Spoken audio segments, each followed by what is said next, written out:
할렐루야. 할렐루야. 아멘. 이 자리에 예배하러 나오신 성도님을 주님의 이름으로 진심으로 환영합니다. 이 시간 우리가 찬양으로 또한 주님의 보좌 앞으로 더 가까이 나아가길 원합니다. 주님을 예배하고자 하는 마음, 사모하는 마음 가지고 주님 앞으로 더 가까이 한 걸음 더 나아갈까요?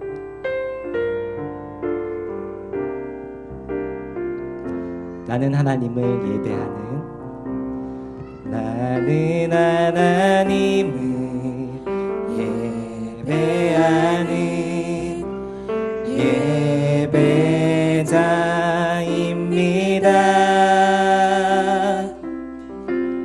내가 서 있는 곳 어디서나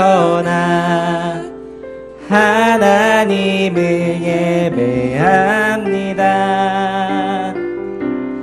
내 영혼 거룩한 은혜를 향하여 내 마음 완전한 하나님 향하여 이곳에서 바로 이 시간 하나님을 예배합니다.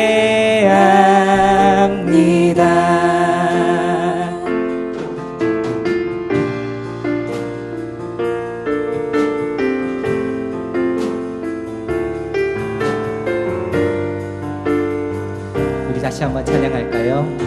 나는 하나님을 예배하는, 나는 하나님을 예배하는 예배자입니다.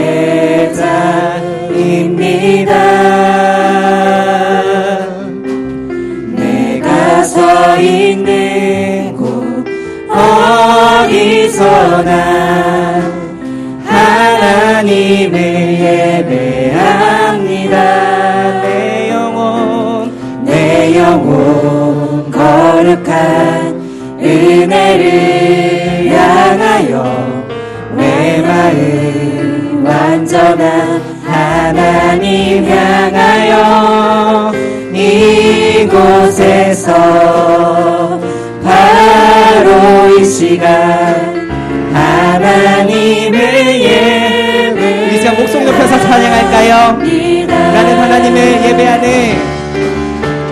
나는 하나님을 예배하는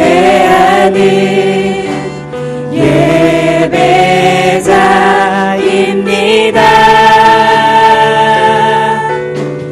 내가 서 있는 곳 어디서나 하나님을 예배합니다. 내 영혼 거룩한 은혜를 향하여 내 마음 완전한 하나님 향하여 이곳에서 바로 이 시간 하나님을 예배합니다. 다시 한번 내 영혼 거룩한 은혜를 향하여 내 마음 완전한 하나님 향하여 이곳에서 바로 이 시간 하나님을 예배합니다.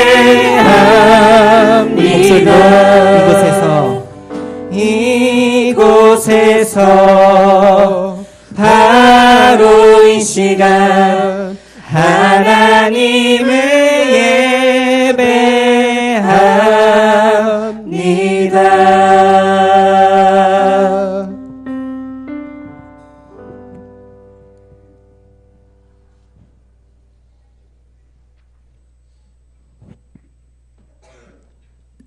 묵상하심으로 청년부 헌신 예배 주님께 올려드리시도록 하겠습니다.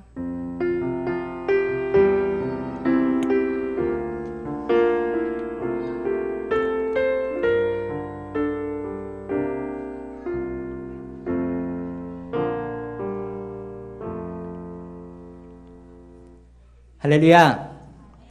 할렐루야. 청년부 헌신예배 오신 여러분을 주님의 이름으로 환영합니다. 이 시간 예배를 준비하면서 참 많은 고민들을 했습니다. 청년 헌신예배인데 우리가 청년으로서 어떤 것으로 하나님께 드릴 수 있을까? 어떤 힘으로 하나님께 드릴 수 있을까? 근데 고민하는데 참 많은 어려움들이 있더라고요. 청년들이 하루하루 살아가면서 겪는 어려움들, 하나님께 믿음 지키기 위해서 겪는 어려움들, 그것들이 생각이 나더라고요. 청년은 에너지가 있어야 되는데, 힘이 있어야 되는데, 우리가 잘 아는 이사야 말씀에도 이런 말씀이 나와 있더라고요. 소년이라도 피곤하며 곤비하며 장정이라도 넘어지며 쓰러지되. 참 어려운 말씀인 것 같습니다. 그런데요, 묵상하면서 기도하면서 하나님께서 주시는 마음은요, 그 다음 구절에 있더라고요. 그렇게 청년들이 힘들고 쓰러지고 곤비할 수 있는데 그럼에도 불구하고 오직 여호와를 앙망하는 자는 새 힘을 얻으리니 독수리가 날개치며 올라가는 것 같을 것이요. 아멘. 그렇습니다. 우리의 청년의 힘, 우리가 청년이 드릴 수 있는 힘, 헌신할 수 있는 힘은 오직 예배하는 것, 하나님 앞으로 나아가는 것인 줄 믿습니다. 또한 특별히 이 자리에 주님을 사모하여서 모이신 성도님들 한 분 한 분도 주님께서 보시기에 청년임을 믿습니다. 아멘. 그러시다면 우리 다 함께 일어나셔서요, 주님께 그 기쁨의 찬양을 함께 드렸으면 좋겠습니다. 할렐루야. 우리 시간 어린아이와 같은 마음으로 우리 함께 율동하면서 함께 찬양할까요? 다 함께 손을 높이 들고 주를 찬양, 높은 곳을 향해 주를 찬양, 모든 만물들은 주를 찬양하라. 왕의 왕 대신 예수, 다스리시는 예수, 생명 있음을 찬양해. 다시 한번 손을 높이 들고 주를 찬양, 높은 곳을 향해 주를 찬양, 모든 만물들은 주를 찬양하라. 왕의 왕 대신 예수, 다스리시는 예수, 생명 있음을 찬양해. 우리 시간은 옆에 있는 형제자매들 바라보시면서 할렐루야, 할렐루야, 주를 찬양, 할렐루야, 주를 찬양, 생명 있음을 찬양해. 우리 옆에 있는 분들과 함께 할렐루야, 주를 찬양, 할렐루야, 주를 찬양, 생명 있음을 찬양해. 우리 다시 한번 찬양할까요? 손을 높이 들고 주를 찬양, 높은 곳을 향해 주를 찬양, 모든 만물들은 주를 찬양하라. 왕의 왕 대신 예수, 다스리시는 예수, 생명 있음을 찬양해. 함께 할렐루야, 할렐루야, 주를 찬양, 할렐루야, 주를 찬양, 생명 있음을 찬양해. 할렐루야, 주를 찬양, 할렐루야, 주를 찬양, 생명 있음을 찬양해. 우리 더 멀리 찾아가서 한번 인사해볼까요? 함께 할렐루야, 주를 찬양, 할렐루야, 주를 찬양, 할렐루야, 주를 찬양, 생명 있음을 찬양해. 할렐루야, 할렐루야, 주를 찬양, 할렐루야, 주를 찬양. 모두가 인사할 때까지 계속 반복해서 할까요? 다시 한번 할렐루야, 주를 찬양, 할렐루야, 주를 찬양, 할렐루야, 주를 찬양, 생명 있음을 찬양해. 할렐루야, 주를 찬양, 할렐루야, 주를 찬양, 생명 있음을 찬양해. 우리 함께 기뻐해, 우리 함께 기뻐해, 주께 영광 돌리세. 어린 양의 혼인 잔치와 신부가 준비되었네. 다시 한번 우리 함께 기뻐해. 우리 함께 기뻐해. 주께 영광 돌리세. 주께 영광 돌리세. 어린 양의 혼인 어린 잔치와 양의 혼인 잔치와 신부가 준비되었네. 신부가 준비되었네. 할렐루야. 할렐루야. 전능하신 주가 다스리네. 할렐루야. 할렐루야. 전능하신 주가 다스리네. 다시 한번 우리 함께 기뻐해. 우리 함께 기뻐해. 주께 영광 돌리세. 주께 영광 돌리세. 어린 양의 혼인 잔치와 어린 양의 혼인 잔치와 신부가 준비되었네. 신부가 준비되었네. 우리 함께 기뻐해. 우리 함께 기뻐해. 주께 영광 돌리세. 주께 영광 돌리세. 어린 양의 혼인 어린 잔치와 양의 혼인 잔치와 신부가 준비되었네. 우리 함께 여기서부터 율동할까요? 할렐루야. 전능하신 주가 다스리네. 할렐루야. 전능하신 주가 다스리네. 할렐루야. 전능하신 주가 다스리네. 모든 성도님 함께 할 때까지 할렐루야. 할렐루야. 전능하신 주가 다스리네. 할렐루야. 할렐루야. 전능하신 주가 다스리네. 다시 한번 우리 함께 기뻐해. 우리 함께 기뻐해. 주께 영광 돌리세. 어린 양의 혼인 잔치와 신부가 준비되었네. 우리 함께 기뻐해. 우리 함께 기뻐해. 주께 영광 돌리세. 어린 양의 혼인 잔치와 신부가 준비되었네. 할렐루야. 할렐루야. 전능하신 주가 다스리네. 할렐루야. 전능하신 주가 다스리네. 다시 한번 할렐루야. 할렐루야. 전능하신 주가 다스리네. 할렐루야. 할렐루야. 전능하신 주가 다스리네. 마지막으로 할렐루야. 할렐루야. 전능하신 주가 다스리네. 할렐루야. 할렐루야. 전능하신 주가 다스리네. 아멘. 찬양받기 합당하신 주님께 영광의 박수 올리겠습니다. 할렐루야. 그렇습니다. 예배하는 것, 찬양하는 것은 참으로 기쁜 일임을 믿으십니까? 예배하는 가운데 주께서 주시는 힘이 있음을 믿으십니까? 아멘. 우리 이 시간 더 깊은 예배로 주님께 나아가길 원합니다. 할렐루야.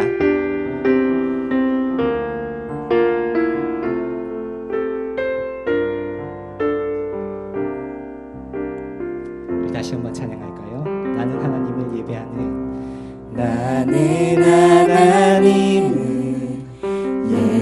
예배하는 예배자입니다. 예배자입니다.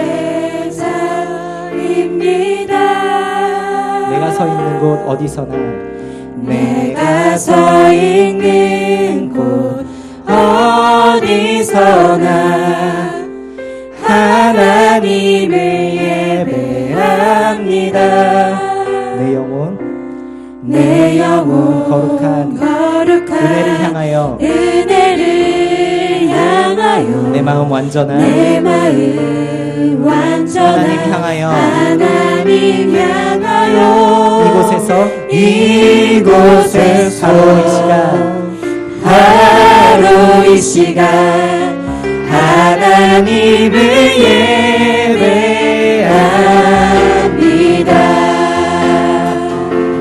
그렇습니다. 우리 예배자입니다. 믿으십니까? 예배하는 것이 우리의 힘입니다. 믿으십니까? 우리 시간 같은 고백으로 다시 한번 주님을 찬양할까요? 나는 하나님을 예배하는 나는 하나님을 예배하는 예배자입니다.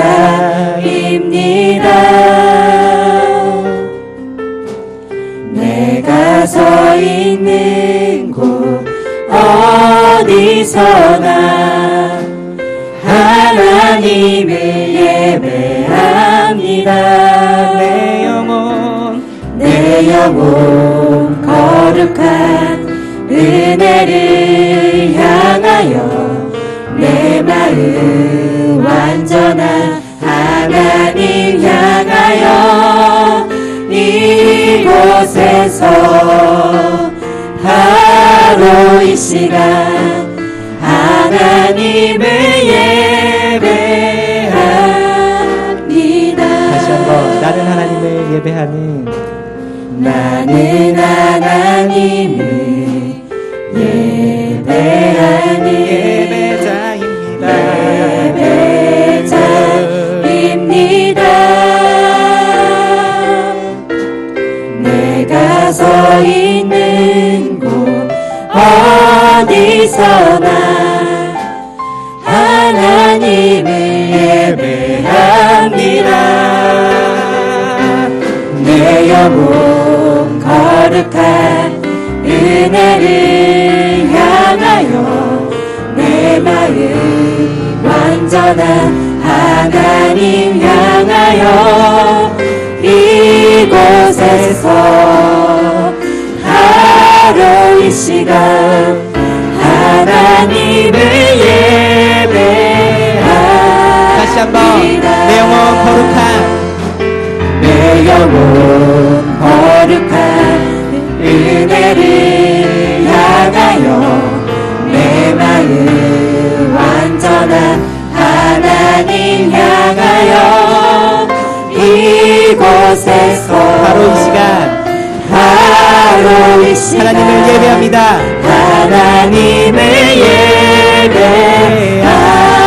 다시 한번 내 영혼 거룩한 내 영혼 거룩한 은혜를 향하여 내 마음 완전한 하나님 향하여 이곳에서 바로 이 시간 하나님을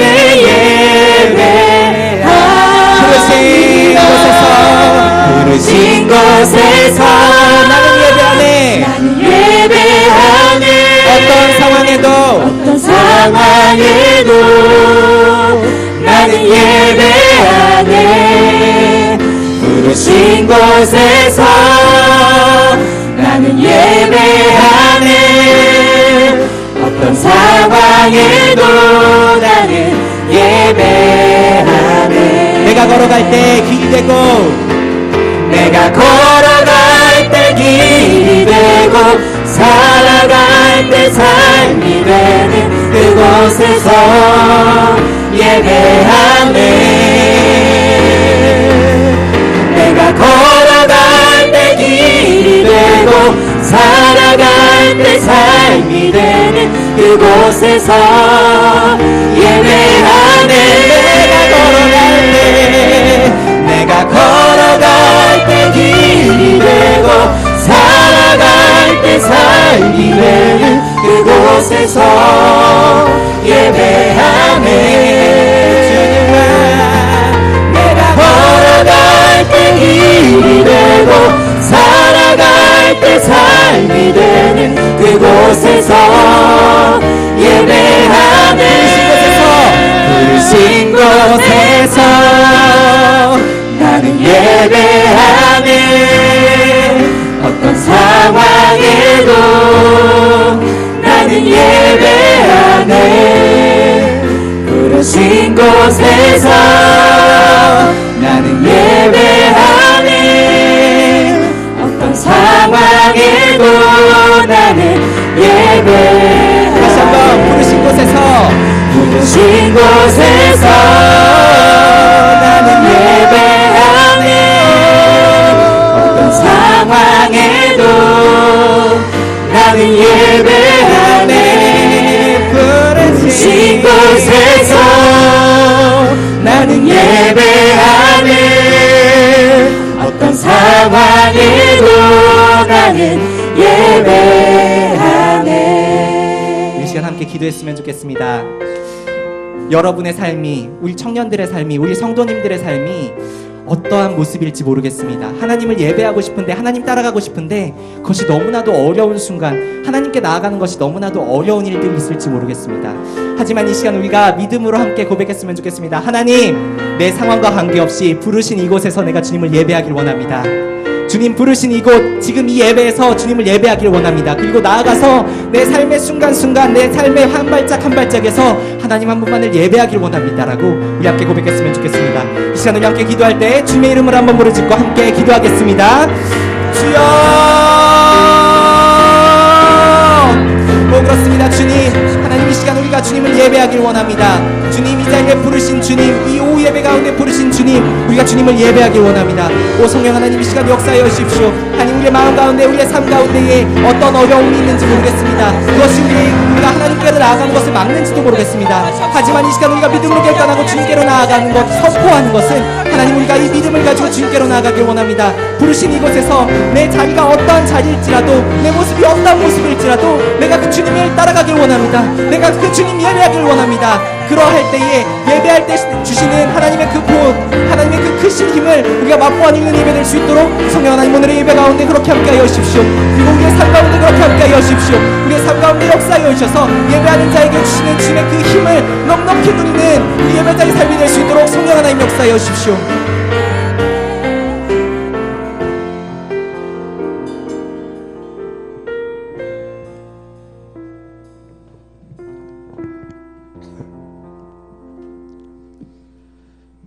거룩하신 하나님, 주님을 예배할 수 있게 하심을 감사합니다. 죄인된 우리를 부르시고 하나님의 자녀 삼아주심에 감사합니다. 이 시간 주의 청년들 함께 마음 모아 헌신 예배 주님께 올려드립니다. 주님 홀로 영광 받아 주시옵소서. 먼저는 우리의 지난 모습을 회개하고 또 새로운 결단의 시간 되길 간절히 원합니다. 우리는 주님께 받은 은혜와 사랑이 너무나 큰데 우리의 삶에서 주님께 드린 헌신은 무엇이 있었는지 생각해 봅니다. 하나님, 우리는 하나님의 뜻보다는 그저 우리의 삶을 침범받지 않을 정도로 적당한 선을 긋고 하나님께 헌신했다 말하였습니다. 그 정도면 됐다고 생각하였습니다. 그저 적당한 그리스도인의 삶을 살았습니다. 하나님, 이제는 우리가 주님의 길을 걸어가겠노라 새로운 결단을 하길 원합니다. 주님이 걸어가신 십자가의 길, 고난의 길을 따라가길 원합니다. 그 길이 아무리 좁고 협착하여 아무도 찾지 않는 외로운 길이라 할지라도 이 길의 끝에는 주님이 우리를 맞이하고 계실 거라는 믿음이 우리 안에 있기에 그것을 믿는 믿음으로 걸어가길 간절히 원합니다. 비록 사회의 여러 상황들이 매일매일 우리를 힘들게 하고 낭만 가운데 빠지게 하지만 우리는 주님의 청년들입니다. 우리가 언제까지 젖먹이는 어린아이와 같이 앉아있을 수만은 없습니다. 일어나 걸어라 말씀하여 주십시오. 우리가 아멘으로 순종하겠습니다. 우리가 결단하오니 주님이 우리의 힘이 되어주시고 능력을 더하여 주시옵소서. 하나님, 공동체를 올려드리며 기도합니다. 주님이 그토록 기뻐하셨던 초대교회의 모습을 닮아가는 공동체가 되게 하여 주시옵소서. 이 공동체 가운데 여러 가지 아픔과 상처들이 있습니다. 주님 이 시간 위로하시고 마음들을 만져주시옵소서. 우리가 정말 사랑의 마음으로 교제하고 함께 모여 기도하기를 힘쓰는 사랑이 넘치는 공동체가 되길 간절히 원합니다. 주님, 회복을 명하여 주십시오. 그리하여 이 공동체 가운데 구원받는 자들의 수를 더하여 주십시오. 하나님, 청년부 예배의 부흥을 보길 원합니다. 예배를 사모하는 마음을 부어주시옵소서. 예배에 나올 수 있는 모든 상황과 여건을 허락하여 주시옵소서. 하나님을 예배할 때에 세상이 줄 수 없는 위로와 기쁨이 넘치길 간절히 원합니다. 누군가가 강요하는 것이 아닌 자발적으로 주님을 찾는 발걸음들이 많아지게 하여 주시옵소서. 주님을 찾는 자가 주님을 만나주신다고 하셨습니다. 예배를 통하여 하나님을 만나는 간증들이 넘치게 하여 주시옵소서. 하나님, 오늘 직업과 소명이란 주제로 말씀을 듣습니다. 말씀 전해주시는 이장로 장로님 성령의 감동으로 전하게 하시고 말씀을 듣는 모든 예배자들 삶 가운데 풍성한 열매들이 맺힐 수 있도록 인도하여 주시옵소서. 청년부 헌신 예배 주님이 기뻐 받으실 줄로 믿습니다. 이 자리에 있지 않건 나눔의 교회에 등록된 모든 청년들이 함께 드리는 믿음의 예배로 주님 받아 주시옵소서. 오늘도 함께 하시고 역사하시는 살아계신 예수 그리스도 이름 받들어 기도드립니다.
저희 이상훈 총무님 나오셔서 말씀 봉독해 주시도록 하겠습니다.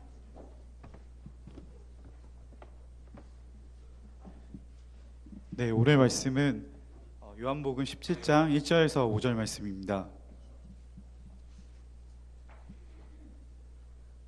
그럼 봉독하겠습니다.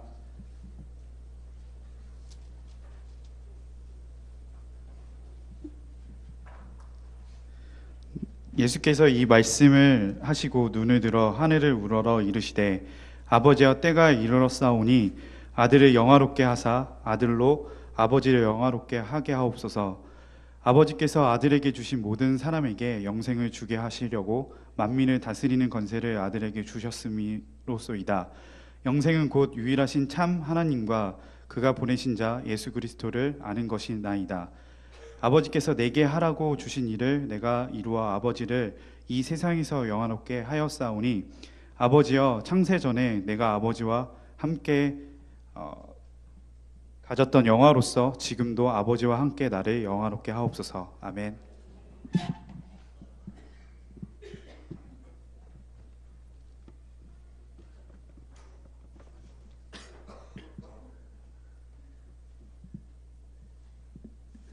네, 오늘 강사 장로님 소개해드리도록 하겠습니다. 고려대 경영대학교 졸업하시고 신학대학원 졸업하셔서 고려대 경영학 교수로 계시다가 현재는 고려대 경영대학교 명예교수 및 한국 리더십학교 교장으로 역임 중에 계십니다.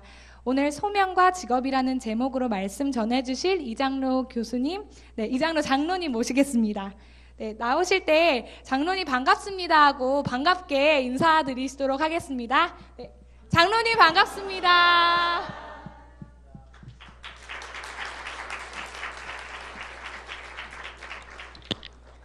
예, 청년들을 만날 때마다 힘이 넘치는 것 같고 또 그 모습을 보면서 제가 대학생 때로 돌아가는 것 같아요. 대학교 1학년 때 제가 예수님을 만났거든요. 이제 제 이름이 장로기 때문에 많은 분들이 이제 어렸을 때부터 예수님을 알고 믿었으리라고 생각을 하더라고요. 그런데 저는 이제 유교 집안에서 우리 할아버님이 한학자셨는데 유교 집안에서 충남 서산에서 자랐고요. 그리고 서울로 올 때가 이제 중학교 때 서울로 왔고, 그리고 중고등학교를 그렇게 다니다가 대학교 1학년 때 예수님을 만났어요. 그러니까 이제 교회에 가가지고 상당히 처음에 난감했던 때가 있었는데, 교회에서 이제 제가 이장로입니다라고 인사를 하잖아요. 그러면은 뭐 이렇게 젊은 사람이 장로가 됐나 해가지고 이상하게 생각을 해요. 그래서 제가 유학하고 나서도 이제 개척교회, 당시에 지금 다니는 교회는 온누리 교회인데, 그 당시에 제가 유학 끝나고 왔을 때가 1986년도인데 그때 이제 젊은 나이에 이제 이렇게 거기 갔죠. 교수가 돼서 이제 거기 출석하게 되었는데 이제 안내를 봤었어요. 안내를 자주 썼었는데 이장로입니다 했더니 사람들이 이상하게 생각해서 제가 이제 좀 부연 설명을 했어요. 교인이 얼마 안 됐을 때니까 지금 앉아 계신 분보다 훨씬 작을 때예요. 그러니까 이제 사실은 이름이 장로고요. 직분은 집사예요. 그러다가 이제 사람들이 많이 늘어나니까 인사할 틈이 없었어요. 그렇게 자세히 설명할 틈이 없어서 이장로 집사입니다 이렇게 붙여서 얘기를 했어요. 그랬더니 다른 지방에서 오신 장로교인이 새신자 환영회 때 담임 목사님한테 질문이 있습니다 이렇게 한 거예요. 그래가지고 그 질문은 뭐냐면 이 교회 장로교회 맞느냐, 왜 그러십니까 그랬더니 제가 다니던 지방의 장로교회는 집사도 있고 장로도 있지만 장로 집사인 사람은 처음 만났다.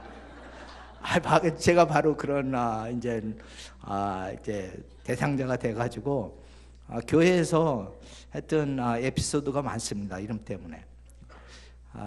저는 예수님을 대학교 1학년 때 만나고 난 다음에 정말 예수님은 나의 생명이었고 우리 하나님이 아버지이심을 그때 알고 나서 얼마나 큰 복이 임했는지 몰라요. 너무너무 기뻤어요. 왜냐하면은 제 아버지가 2살 때 돌아가셨어요. 제가 낳자마자 그냥 돌아가셨고 6.25 때문에 돌아가셨고, 그리고 이제 어머니는 재혼을 집안에서 떠밀다시피 해서 강제로 떠밀다시피 해서 이제 재혼을 하셨어요. 그러니까 저는 고아 아닌 고아로 자랐어요. 아버지 얼굴 모르고 어머니 얼굴도 몰라요.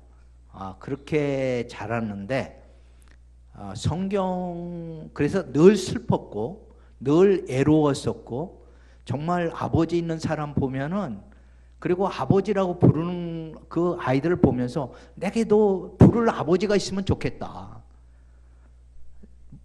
명절 때 새 옷 사주고 또 좋은 음식을 먹여주는 엄마가 있었으면 참 좋겠다.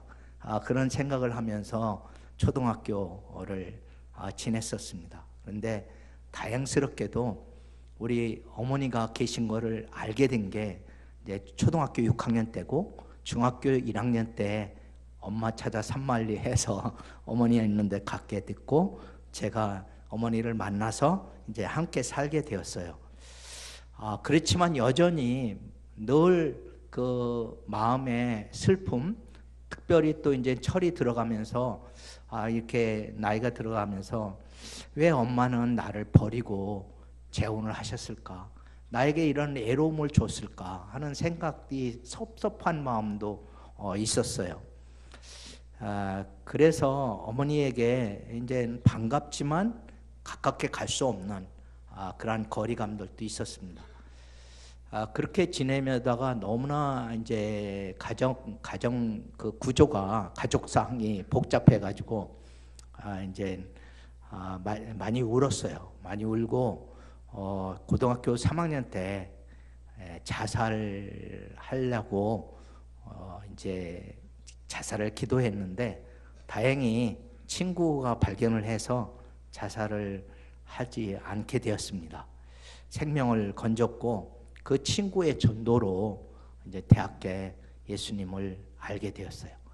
그리고 나서 예수님을 알아가면 알아갈수록, 성경을 읽으면서 하나님을 알아갈수록 그 하나님이 나의 생명의 주인이시고 뿐만 아니라 우주 만물을 창조하신 하나님이시다 하는 사실을 알게 되었고, 더 나아가서 예수 그리스도께서 내 죄악을 위해서 십자가에서 죽으셨다 하는 것이 나에게 엄청난 사랑으로, 은혜로 다가왔습니다. 하나님이 세상을 이처럼 사랑하사 독생자를 주셨으니 이는 누구든지 저를 믿는 자마다 멸망하지 않고 영생을 얻게 하려 함이라. 이 말씀이 저에게는 얼마나 복된 말씀이었는지 몰라요. 그리고 이제 저에게 정말 기뻤던 거는 내가 부를 아버지가 생겼다는 거예요. 그것도 이 세상에 육신에 가진 그런 아버지가 아니라, 육신의 아버지는 가끔 상처를 주죠, 자식들에게. 완전하지 못하기 때문에. 그런데 하늘에 계신 그 우리를 창조하신 우리의 생명의 주인인 그분이 나의 아버지다 하는 것이 얼마나 저에게는 기쁨이었는지 몰라요. 그래서 제가 하나님 아버지 이렇게 부르면은 제일 마음이 위로가 되고요. 항상 내 곁에 계신 것 같고 너무 기뻐요. 그러면 하나님 아버지가 저에게 이렇게 말씀하시는 것 같아요. 그래, 장로야, 내 아들아, 이렇게 말씀하시는 것 같아요. 그래서 제가 성경에 있는 말씀 중에 참 좋아하는 말씀이, 예수님이 세례 받으시고 물에서 올라오실 때 이제 하늘 문이 열리고 성령이 비둘기같이 임하고 또 하늘에서 소리가 있어서 말씀하시기를 너는 나의 뭐예요? 사랑하는 아들이라, 내가 너를 기뻐하노라는 말씀이에요. 저는 아버지 앞에 나가서 듣기를 제일 좋아하는, 아버지가 내게 하셨으면 하는 듣기를 좋아하는 그 말씀이 바로 예수님이 들었던 그 말씀이에요. 장로야, 너는 나의 사랑하는 아들이라 내가 너를 기뻐하노라. 이 말씀은 예수님에게 하신 말씀일 뿐만 아니라 예수 그리스도를 믿고 영생을 얻었고 하나님의 자녀가 된 우리 모두에게 하나님은 오늘 또 말씀하시는 하나님이십니다. 여기 계신 모든 분들이 하나님의 사랑하는 아들이고 하나님의 기뻐하시는 아들입니다. 아멘. 네, 아멘. 오늘 읽은 본문 말씀은 이제 예수님께서, 우리의 사랑하시는 그 예수님께서 이제 잡힐 시기 얼마 시간이 남지 않았어요. 그래서 대제사장으로서 또 구주로서 오신 예수, 우리의 왕으로서 오신 예수님께서 이제 마지막으로 하나님 아버지 앞에 기도하는 그 기도문이 여기에 요한복음 17장 전체예요. 예수님의 기도를 해서 가장 긴 기도, 바로 요한복음 17장 전체가 예수님의 기도입니다. 이게 보통 때의 기도가 아니라 십자가를 지기 바로 전에 하나님 아버지께 간절히 기도하는 그 기도기 때문에 예수님의 마음이 이곳에 고스란히 담아 있어요. 그리고 제자들을 향한 그 사랑이, 메시지가 여기에 있습니다. 아버지한테 기도하는 것도 있지만 그 제자들을 향한 부탁하는, 제자들을 아버지께 부탁하는 기도가 요한복음 17장이에요. 그래서 이 기도는 오늘 우리의 기도라고도 볼 수가 있습니다. 예수님의 기도이면서 동시에 우리의 기도가 되어야 된다. 그래서 오늘 이 본문 말씀을 한번 함께 생각해 보려고 합니다. 이 본문 말씀을 통해서 특별히 이제 예수님의 소명은 무엇이었고, 예수님이 왜 이 땅에 찾아오셨는가, 예수님이 하신 일은 무엇인가, 그것이 나에게 오늘날 나의 일과 어떤 관련성을 갖는가 생각해 보려고 그래요. 요즘 저는 이제 경영학 대학에 오랫동안 이제 경영학을 가르쳤기 때문에 30여 년 이상 가르쳤기 때문에 제 과목을 한 번 이상이라도 들은 학생들은 고려대학교만 해도 한 3만 명 가까이 돼요. 3만 2천 명 정도 이렇게 그 정도 됩니다. 제가 정년퇴임 얼마 전에 했는데 그거 다 세봤어요. 출석부 갔다가 조교한테 이렇게 체크해 보라고 그랬어요. 3만 2천 명이에요. 그런데 뭐 제가 고려대학교에서만 강의한 게 아니라 고려대학교 오기 전에 경희대학교에서도 있었기 때문에 제가 하여튼 강의한 학생들이 너무나 많아요. 그런데 그 강의한 제자들, 저한테 수업을 받고 가르침을 받은 제자들이 소문을 듣게 되잖아요. 이제 회사에 가서 일도 하고 또 회사에서 얼마나 어렵게 지내는지를 듣게 돼요. 그리고 그 중에 어떤 제자들은 좋은 회사에 갔음에도 불구하고 그 회사에서 일해야 될 의미를 발견하지 못하고 여기 내가 왜 있지? 그런 생각 때문에 뛰쳐나온 그런 제자들도 많이 만나게 됩니다. 지금도 역시 마찬가지예요. 뭐 가깝게는 제 아들이나 제 며느리도 일하는 것이 너무 힘들어해요. 그래서 얼마 전에는 너무 며느리가 힘들다고 그래서 이제 며느리하고 같이 그냥 우리 커피나 한잔 하자 하고 그 커피숍에 데리고 가서 대담을 했어요. 대담을 하면서 얼마 있다 좀 잠깐 직장 얘기를 하다가 힘들지 그랬더니 며느리가 그 힘들지라는 한마디 때문에 눈에서 눈물을 탁 같은 눈물을 쭉 흘리는 거예요. 그걸 보는 내 가슴이요 정말 미어지는 것 같았어요. 아들이 우는 것보다 며느리가 우니까 더 가슴이 아픈 거예요. 그러면서 저는 다시 생각했어요. 우리 며느리뿐이겠는가? 우리 아들뿐이겠는가? 이 땅에 사는 젊은 청년들이 그 직장 생활이 얼마나 힘들면 저렇게 울 수밖에 없는가 하는 생각을 하게 되었습니다. 그러면서 우리가 특별히 크리스찬들이 정말 일을 그렇게 고단하게 힘들게 일하는지만 그 일을 통해서 일이 하나님과 관련성을 갖게 되고 내가 너를 기뻐하노라 하는 음성을 들을 수 있는 직장인이 되면 안 되겠는가. 그래서 힘든 가운데서도 희망을 잃지 않고 기뻐하며 보람을 느끼면서 일할 수는 없겠는가. 그런 생각을 하게 되었습니다. 예수님은 3년밖에 공생애, 즉 공적인 어떤 활동을 일을 하시진 않았지만 그 전에 30대까지는 일을 이 땅에서 사시면서 일을 하셨고 전해지는 바로는 목수의 일을 하셨잖아요. 힘든 목수의 일을 하셨어요. 뭐 성년이 되면서부터 30세까지 계속 목수의 일을 하셨겠죠.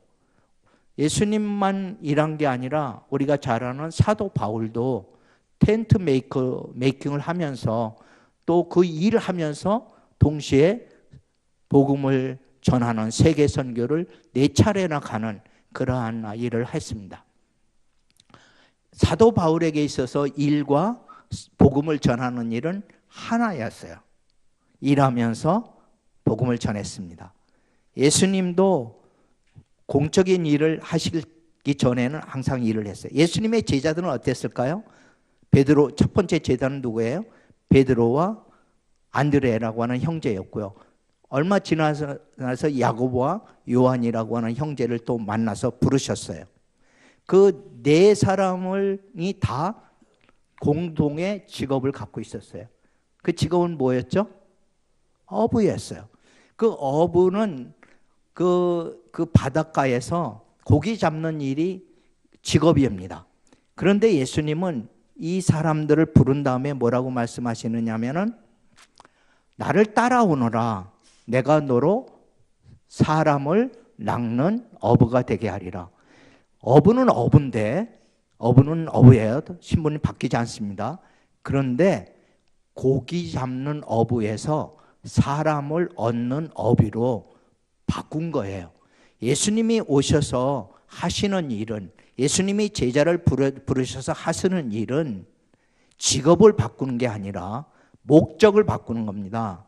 고기에서 뭐예요? 고기에서 사람으로. 나의 삶의 현장 가운데서 내가 어떤 텐트를 메이킹하든, 즉 텐트 이게 천막을 깁는 일이든 고기를 잡는 일이든 가정에서 주부가 설거지하는 일이든 청소하는 일이든 밥을 식사하는 일이든 그 일 자체가 무슨 목적으로 하느냐, 그 목적이 중요하다는 거예요. 예수님께서 가르치는 것은 목적을 변화시켜라. 내가 일하는 목적이 무엇이냐? 돈이냐? 고기냐? 대부분의 사람들은 왜 일하죠? 생계를 위해서 일하잖아요. 고기, 생계를 위해서 일하는데 다만 생계를 위한 일이 아니라 사람을 얻는 일이 되어야 된다. 모든 일의 궁극적인 목적은 사람이어야 된다는 거예요. 사람을 얻어야 된다. 일을 아무리 탁월한 일을 많이 업적을 쌓는다고 해도 우리가 이 땅에 살면서 사람을 얻지 못하면은 무의미한 거예요. 가정에서 만일에, 이건 비유인데, 엄마가 수많은 어려운 일들을 해요. 그런데 그 자녀가 엄마하고의 관계가 틀어졌어요. 부모하고의 관계가 틀어져서 나가버렸어요. 그리고 더 이상 보지 않겠다. 나는 당신들을 부모로 인정하지 않겠다라고 나가버렸다고 하면은 부모의 그동안의 모든 수고와 일이 무슨 의미가 있어요? 관계가 깨져버렸는데, 자녀를 잃어버렸는데. 그렇죠? 우리 하나님께서 우리에게 원하시는 것은 사람입니다. 집 떠난 자녀, 탕자의 비유를 봐도 알 수가 있어요. 재물을 많이 갖고 갔어요. 아버지의 유산을 미리 달라고 해서 갖고 갔지만 그걸 다 탕진해 버렸잖아요. 그렇지만 그 아버지의 마음은 집 나간 아들이 돌아와서 회복되는 거예요. 부자 관계가 회복되는 겁니다. 우리 하나님은 집 나간 수많은 탕자들을 찾기를 원하시고 우리의 일을 통해서, 우리가 하는 일을 통해서 사람을 얻기를 원하세요. 하나님을 모르는 사람들을 내게로 오게 하라는 거예요. 그것이 하나님께서 우리로 하여금 일하게 하시는 이유입니다. 소명, 예수님의 소명 한번 강의 안 가지고 이제 한번 좀 더 이제 자세히 살펴보겠습니다. 소명과 직업인 타이틀인데 저는 그 부제로 우리가 소명을 받고 직장인으로서 일하는 그 목적이 뭐냐? 그거는 하나님 나라 선교사로 살아가는 것이다. 내가 가정에 있든 학교에 있든 직장에 있든 뭐 선교사로 해외에 나가든 국내에 있든 어디에 있든지 그건 문제가 되지 않는다. 어부든 텐트 메이커든 그건 문제가 되지 않는다. 문제는 뭐냐? 내가 사는 목적이 뭐냐는 거예요. 나는 왜 사는가? 나는 왜 일하는가? 내가 왜 거기에 있는가? 저 같은 경우는 왜 하나님이 나를 고려대학교의 교수가 되게 하셨는가? 단순히 학생들에게 경영학 지식을 가르치는 것이라면은 저는 의미가 없어요. 그게 나 말고도 수많은 교수들이 있는데 왜 하나님이 나를 일찍이 대학생 때 예수 그리스도를 믿게 하시고 교수가 되게 하셨는가?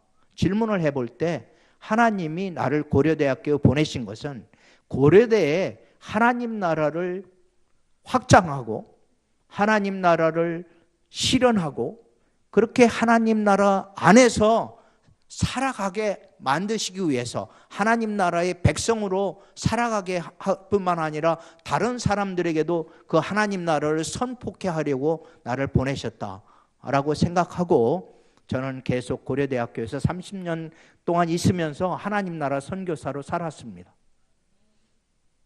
누가 나를 선교사로 파송한 거 아니에요. 오늘의 교회가 파송한 거 아니지만 스스로가 나는 하나님 나라 선교사다. 예수님은 최초의 선교사로 이 땅에 오셨어요. 동의하세요? 하나님이 예수님을 보내셨습니다. 오늘 본문 말씀 슬라이드 보기 전에 본문 말씀 보죠. 17장 3절에 보면 영생은 곧 유일하신 참 하나님과 그가 보내신 자 예수 그리스도를 아는 것이니다. 하나님이 예수님을 이 땅에 보내셨어요. 믿습니까? 하나님이 보내신 거예요. 예수님의 별칭은 보내신 자예요.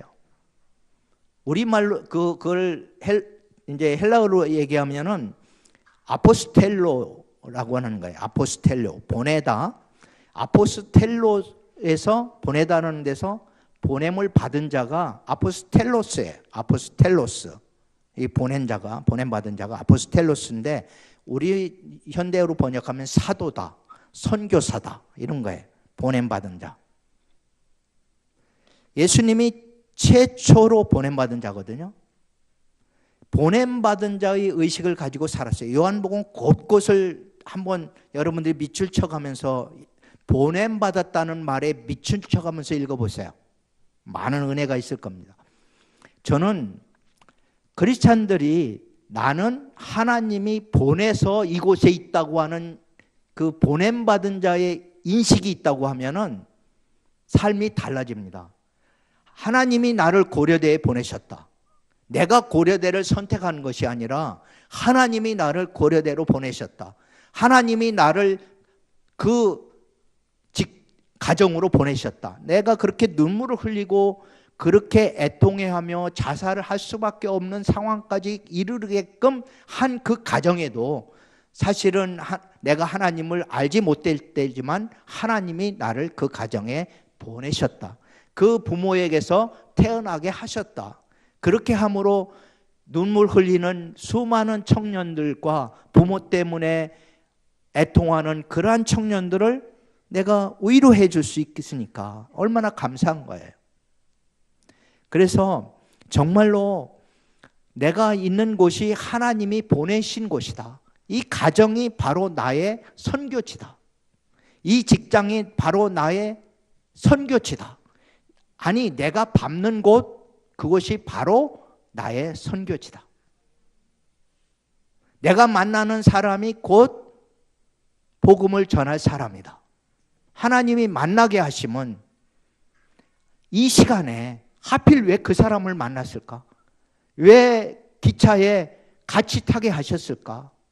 이런 생각을 하면서 지내는 거죠. 하나님이 나를 보내셔서 만나게 하시는 것이다. 하나님이 나를 보내셔서 그 회사에 있게 하시는 거다. 이 힘든 일을 눈물 흘리게 하는 이러한 고통도 하나님이 뜻을 이루기 위해서 하시는 것이다. 예수님은 보냄받은 자로 사셨는데 예수님의 삶이 항상 기쁘셨을까요? 아니에요. 예수님은 너무나 힘든 나날을 많이 보내셨어요. 대표적인 게 겟세마네 동산에서 기도하시는 장면을 상상을 해보시면 알아요. 내가 너무 힘들어서 죽을 지경이다. 그러니 나를 위해서 기도해달라 라고 제자들에게 부탁할 정도로 예수님은 너무너무 힘드셔서 3번씩이나 눈물을 흘리면서 기도하셨고, 그 눈물이 이제 성경 그 기록하신 분은 그 땀이 피가 되어서 흐를 정도였다. 피땀 흘리도록 그렇게 고통스럽게 기도하셨어요. 예수님의 그 삶은 우리가 생각하는 그렇게 항상 기뻐하고 그런 거 아니었어요. 고통스러운 날들이 연속이었어요. 수많은 사람들이 모함 속에서 고통스럽게 지내셨어요. 왜? 하나님이 보내셨기 때문에. 왜? 많은 사람들을 영생을 주게 하시려고 보냈기 때문에. 내가 죽음으로 말미암아 영원한 생명을 하나님께서는 다른 사람들에게 주시려고, 영생을 얻게 하시려고, 나를 보낸 거는, 하나님이 나를 보낸 거는 다른 사람들에게 영생을 얻게 하기 위해서 보냈다라고 예수님은 깨달으신 것이고, 그 영생을 얻게 하려면 나의 육체의 생명은 죽어야 된다. 십자가의 제물로 바쳐져야 된다라고 생각하신 거예요. 우리가 다른 사람을 얻는 것, 예수님이 나를 얻은 것과 동일한 방법이에요. 고난의 길, 십자가의 길, 죽음의 길로 가지 않고서는 사람을 얻을 수가 없습니다. 그래서 예수님의 모든 제자들은 다 죽었어요. 신학자 보네포, 독일의 신학자 보네포 목사님은 예수님이 우리를 부르심은 죽으라고 부르시는 것이다. 하나님이 예수 그리스도를 이 땅에 보내신 것은 희생 제물로 드리기 위해서 보내신 거예요. 양과 염소의 피가 아니라 하나님의 아들을 산 제물로 드리기 위해서 하나님이 그 아들을 이 땅에 보내신 거예요. 그래서 사도 바울도 이렇게 깨달은 가운데 우리에게 권면합니다. 로마서 12장 1절, 잘 아는, 청년들이 잘 아는 말씀이에요. 그러므로 내가 하나님의 모든 자비하심으로 너희를 권하노니 너희 몸을 하나님이 기뻐하시는 산 제물로 드리라. 예수 그리스도께서 우리를 위해서 산 제물이 되신 것처럼 너희도 너희 몸을 산 제물로 드리라. 이는 너희의 드릴 영적 예배니라. 예배가 뭡니까? 우리의 몸을 산 제물로 드리는 거예요. 우리의 몸은 어디에 있습니까? 가정에도 있고, 가정에 가면 가정에 우리의 몸이 있는 것이고, 회사에 가면 회사에 우리 몸이 있는 것이고, 그렇죠? 교회에 오면 교회의 몸에 있는 것이고, 예배당에 있으면 예배당에 몸이 있는 것이죠. 우리가 있는 곳에 우리의 몸이 있는 것이고, 우리가 있는 곳에서 우리 몸을 가지고 산 제물된 삶을 살면은 그것이 곧 예배라는 거예요. 하나님께서 받는 예배다. 이게 공적으로 주일날만 드리는 그 예배가 로 끝나는 것이 아니에요. 우리의 진정한 예배는 어디에까지 이르러야 되는가? 우리의 몸이 있는 모든 곳에서 하나님이 받으시기에 합당한 거룩한 산 제본이 되는 것, 구별된 삶을 살아내는 것, 그것이 예배예요. 가정주부는, 엄마는, 아빠는 그 가정에서 정말로 거룩한 아버지, 거룩한 어머니, 하나님이 기뻐하시는 아버지, 엄마가 되는 것, 그것이 예배예요. 그렇게 되면 말 한마디라도 자녀에게 상처 주지 않는 말을 하려고 노력을 하게 되는 거죠.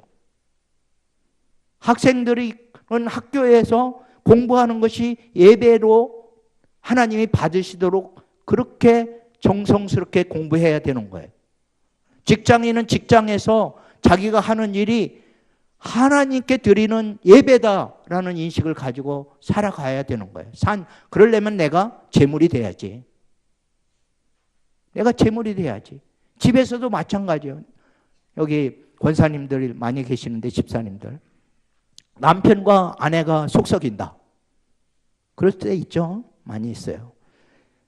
내가 죽으면, 내가 제물이 되면 남편이 구원을 얻는다. 영생을 얻는다. 이런 자세가 필요한 거예요.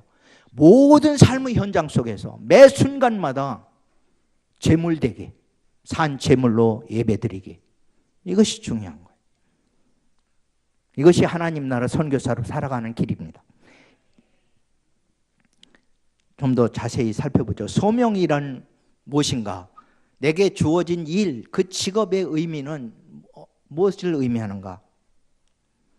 소명이란 오늘 본문 말씀을 보면은 4절에 보면은 이런 거예요. 아버지께서 내게 하라고 주신 일을 내가 이루어 아버지를 이 세상에서 영화롭게 하였다.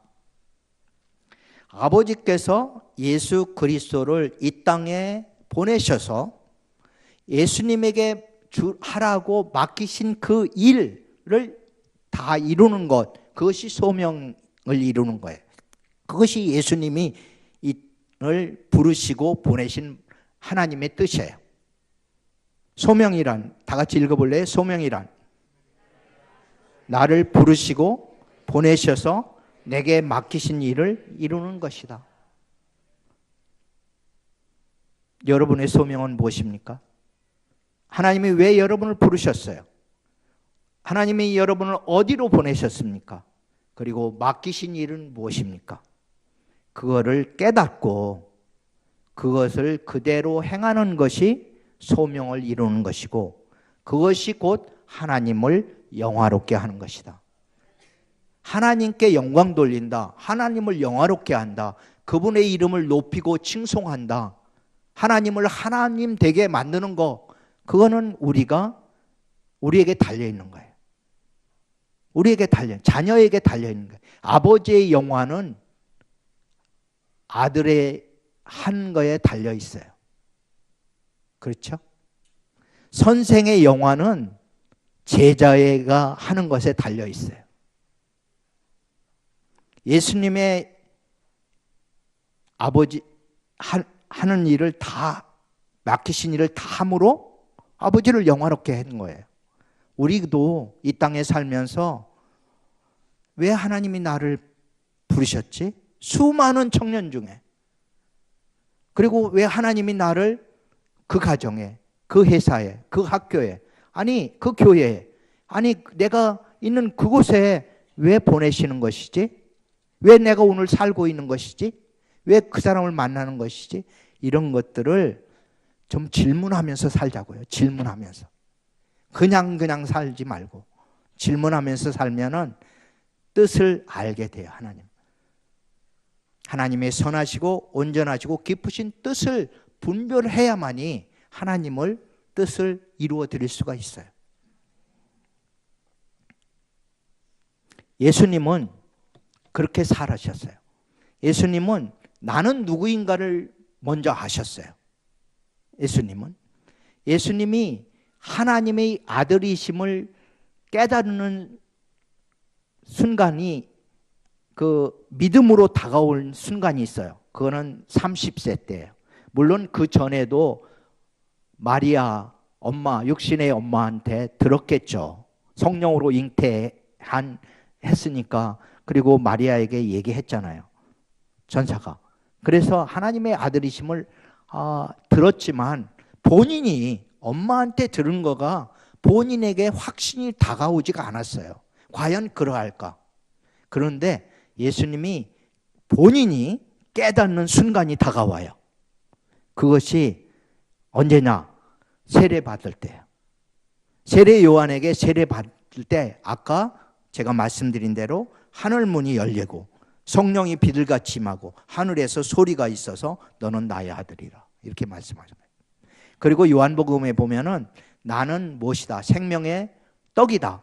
나는 포도나무다. 뭐 이러한 나는 선한 목자다. 이런 자기 인식이 기절이 7차례 나와요. 에고에임이라고 하는데 나는 무엇이다 하는 게 7차례가 나오는데 요한복음 한번 찾아서 오늘 숙제예요. 청년부. 그래 읽으세요. 요한복음 오늘 하루 다 읽기. 그 오택승 목사님 체크하세요. 하루 다 읽어야 돼. 성경에 앱을 깔아가지고 성경 읽기 앱이 있잖아요. 앱을 깔아가지고 1.5배속 정도로 속도를 높이세요. 1배속 하지 말고 1.5배속 정도로 속도를 높이면은 요한복음 다 읽는데 얼마나 걸릴까? 1시간. 굉장히 많이 걸릴 것 같죠? 1시간만 읽어. 그거 1시간 못 돼? 저는 그런 식으로 2배속으로 읽어요. 2배속으로. 2배속으로 읽으면은 성경 창세기부터 끝에까지 읽는데 얼마 걸릴까? 네? 신약 읽는데 23시간. 신약 다 읽는데 구약까지 다 합쳐서 하루에 30분만 투자하면은 90일이면은 끝나요. 3개월. 30분씩 3개월. 빨리 하면은 45시간. 그죠? 45시간이면 끝나. 한 번 읽는데. 1년에 그러면 네 번씩 읽을 수 있죠? 네. 저에게 있어서 가장 큰 힘은 하나님이고 하나님은 여호와는 나의 힘이시고 나의 능력이시고 반석이시고 피할 성이시고 나의 구원자세요. 그렇기 때문에 그 하나님을 아는 것이 영생인데 그를 보내신 자를 하나님을 알고 보내신 받은 예수 그리스도를 믿는 것이 영생이잖아요. 이 영생을 누리면서 살려면은 말씀을 양식을 먹어야 돼. 영원한 하나님의 생명은 말씀으로만 채워지는 생명이에요.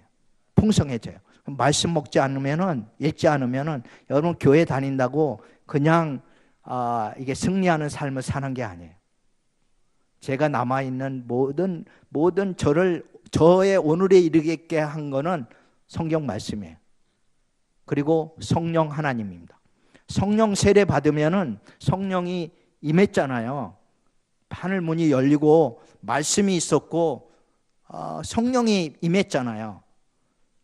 제자의 삶은 말씀과 성령이에요. 성령 충만하게 성령과 동행하면서 성령을 따라 살면은 이제 내가 누구인지를 알아요. 뿐만 아니라 예수님은 보냄받은 자로서의 삶을 살았어요.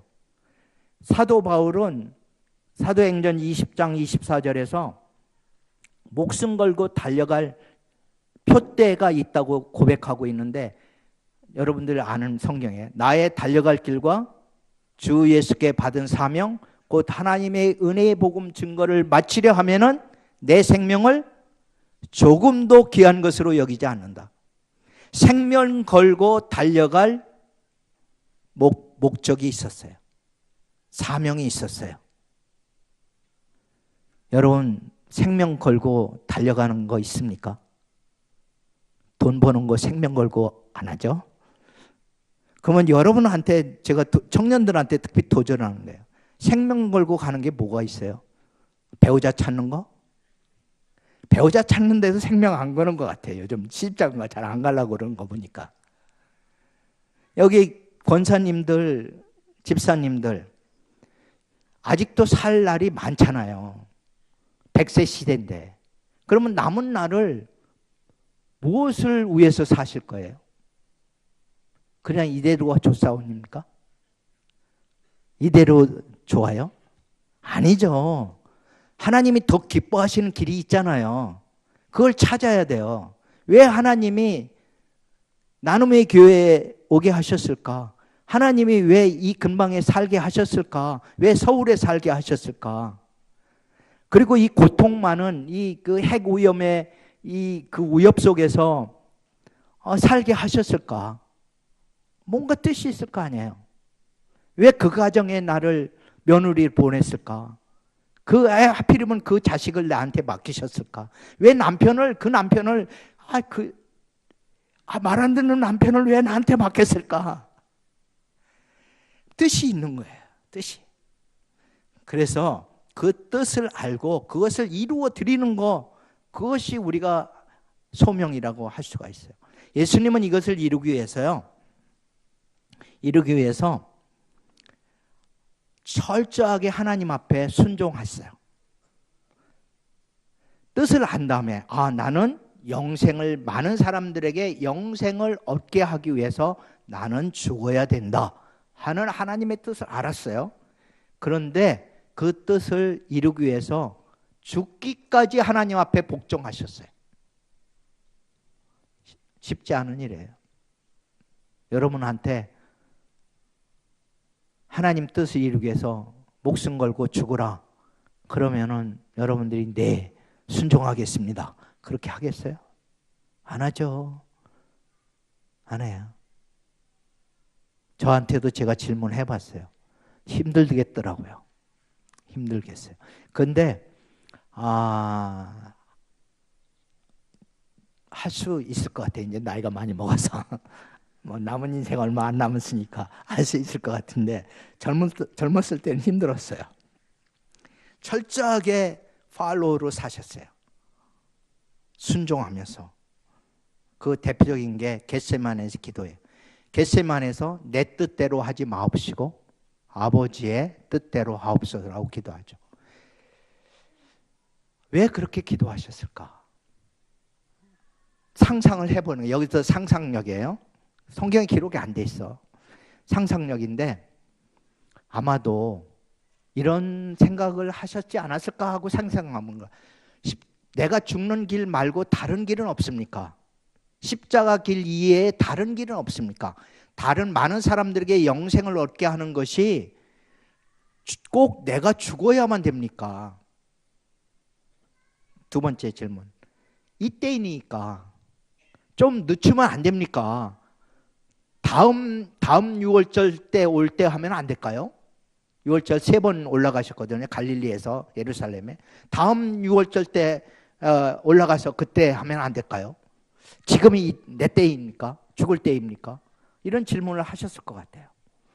그런데 모든 예수님의 생각을 다 포기하고 예수님의 뜻을 다 포기하고 아버지의 뜻 앞에 복종합니다. 아버지의 뜻대로 하시옵소서. 그리고 이제 나가서 이제 자기를 잡으러 온, 예수님을 잡으러 온 군병들에게 순순히 잡혀가시는 예수님의 모습을 우리는 성경을 통해서 알고 있습니다.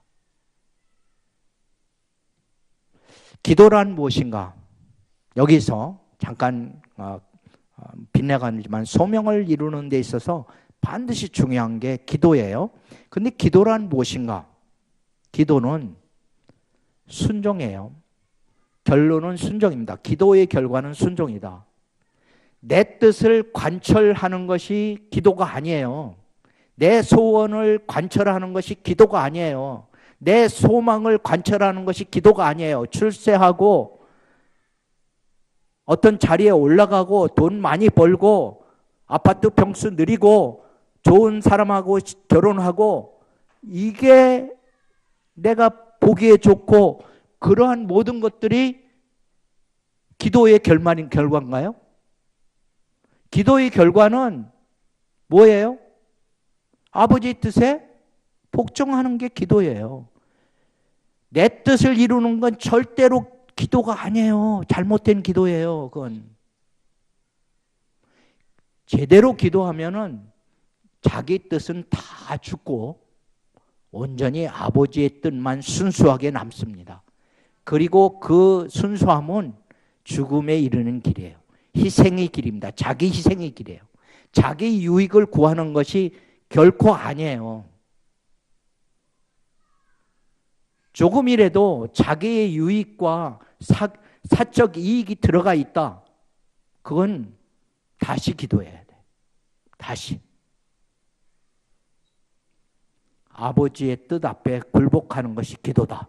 다시 한번 청년들 따라 해보세요. 아버지의 뜻에 복종하는 것이 기도다. 내 뜻을 내려놓는 겁니다. 기도는 내 뜻을 내려놓고 아버지의 뜻에 복종하는 것이 기도다. 우리는 잘못 기도를 알고 있어요. 모두가 다 아버지한테 내 뜻대로 해 주십시오라고만 해. 아버지가 그러면 그거 참 어려우실 것 같아. 넌 언제까지 그렇게 네 욕심만 채릴 거냐. 너 언제까지 내 전만 달라고 그러고 언제까지 밥만 달라고 그러고 언제까지 뭐 달라 소리만 하느냐. 좀 내 뜻이 무엇인지 너 한번 들어볼래? 귀를 열고 좀 들어라. 그러는데 우리는 계속 얘기만 하죠. 팔로우십은 기도에서, 올바른 기도에서 나옵니다. 나는 나의 소명은 무엇인가? 그 소명을 나의 직업을 통해 이룰 수 있을까? 소명은 크리스찬, 모든 그리스도인들은 세 가지 종류의 소명을 가지고 있습니다. 첫째는 존재적 소명이에요. 두 번째는 행위적 소명, 세 번째는 소속 내지는 소유적 소명이에요. 영어로 얘기하면 call to be, call to do, call to belong to 이런 세 가지의 부름이 있습니다. 우리 오택승 목사님한테 이 강연 놓고 갈 테니까 여러분들이 나중에 복습하세요. 청년부 알았죠? 그런데 이게 그래서 시간 관계상 내가 보통 이 강의 90분 하는데 이거 45분으로 줄여서 하려고 하니까 지금 시간이 없어서 그래. 존재적 부름은 한마디로 얘기해서 하나님께서 우리를 부르신 이유는 그리스도의 형상을 회복해 하시기 위해서 불렀습니다. 하나님이 원래 창조하신 사람은 제약된 우리의 모습이 아니에요. 그리스도의 형상이에요. 그 그리스도의 형상을 회복해 하시라고 우리를 부르셨어요. 좀 더 쉽게 형상을 쉽게 부르면 그리스도처럼 되게 하려고, 그리스도를 닮게 하려고 우리를 부르셨어요. 그러니까 우리가 해야 될 일은 매일매일 조금씩이나마 변화를 받아 그리스도처럼 닮아가는 것, 그것이 우리가 해야 될 일이에요. 그렇게 하려면 매일매일 성경 말씀을 읽고 성경 말씀에 순종하면 변화됩니다. 순종하지 않으면 절대로 변화가 없어요. 100번 읽어도 변화 안 됩니다. 말씀을 읽고 말씀에 복종할 때만이 내게 변화가 오고 내게 그 변화의 방향은 그리스도를 닮아가는 방향이에요. 그것을 위해서 우리를 부르셨어요. 두 번째 부름은 우리를 부르신 목적, 하나님을 영화롭게 하기 위해요. 우리가 하는 모든 일이 하나님의 이름을 높이는 거여야 됩니다. 하나님의 많은 사람들이 우리가 하는 일을 보고 하나님께 막 박수 쳐드리고 칭송받게 하는 거예요. 아버지의 영화는 아들에게 있다고 그랬잖아요. 아들이 하는 일을 통해서 아버지가 이름이 높아지는 거예요.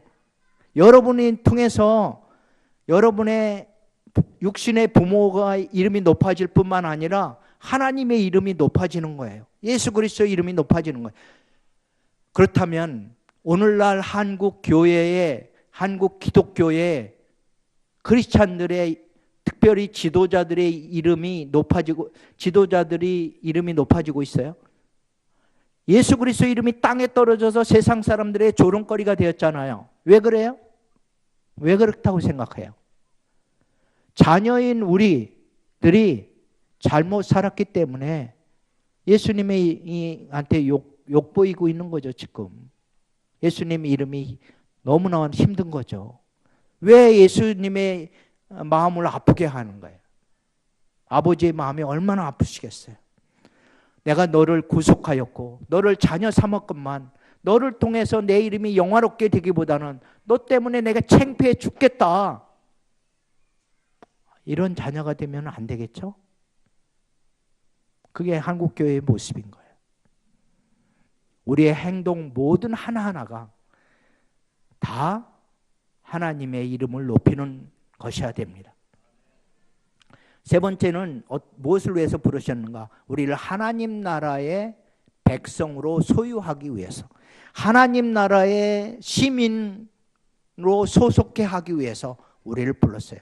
우리는 세상에 있지만 세상에 속한 것이 아니라, 세상의 소유가 아니라 우리는 하나님의 나라에 소유된 백성입니다. 베드로전서 2장 9절 말씀, 너희는 왕같은 제사장이라 소유된 백성이다. 그의 나라다 라고 말씀하시잖아요. 하나님이 우리를 소유 삼으셔서 하나님 나라 시민 삼으신 거예요. 그렇기 때문에 우리는 시민권이 두 개가 있어요. 대한민국 국민이지만 하나님 나라 천국 시민이에요. 우리는. 그래서 우리는 이 땅에 살면서도 천국 시민으로서 살아가야 할 그러한 부르심이 우리에게 있는 거예요.